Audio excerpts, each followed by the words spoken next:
Rematch போட்டிருக்கோம் இவங்கிட்டே. இவனை நீங்கள் வச்சு ஓட விடாமல் விடவே கூடாது. இன்சல்ட்டிங் ஆயிடுச்சு, இன்சல்ட்டிங். இதெல்லாம் அடிக்கிறது பார்ப்போம், இது போதான்னு பார்ப்போம். போகவே இல்லைங்க. ஐயோ 40 தான் போட்டிருக்கேண்ணா.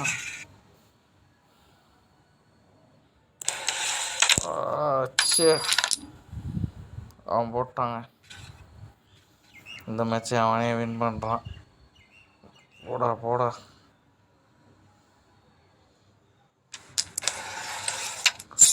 நல்லா ஸ்லோவாக மெதுவாக அடிச்சாம பாருங்க வடகன்.